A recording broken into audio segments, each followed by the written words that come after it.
আসসালামু আলাইকুম এভরিওয়ান, কেমন আছেন সবাই? আশা করি ভালো আছেন। আমরাও আলহামদুলিল্লাহ ভালো আছি। আজকে আপনাদের সাথে পাবদা মাছ ভুনার এটা শেয়ার করতে যাচ্ছি।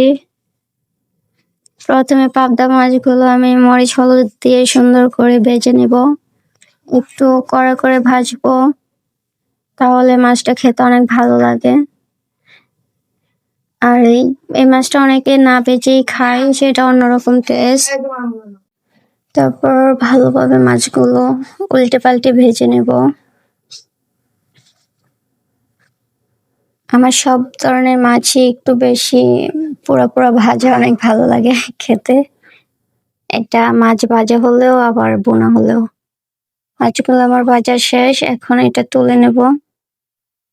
তারপর একই তেলে আমি এখানে পেঁয়াজ, মরিচ সবগুলো দিয়ে দেব একসাথে।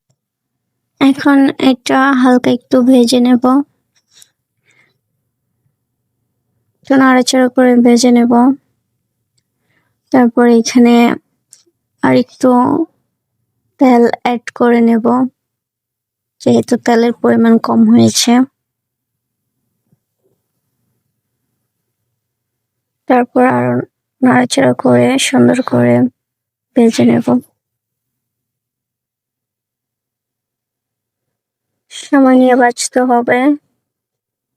তারপর এখানে সামান্য পরিমাণ পানি দিয়ে দেব,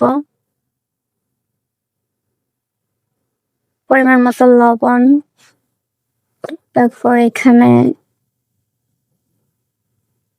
মরিচ, হলুদ, সব ধরনের মশলা এক এক করে দিয়ে দেব।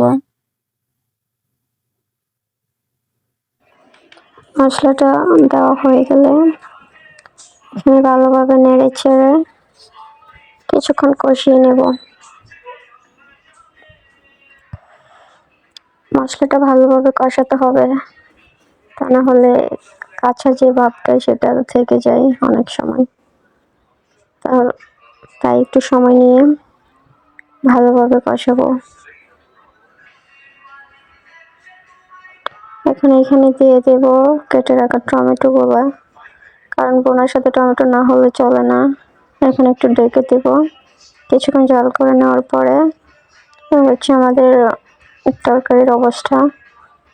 এখানে একটু মাছ দিয়ে দেব, ভেজে রাখা মাছটা। সামান্য পরিমাণ জল দিয়ে আবারও ঢেকে দেব।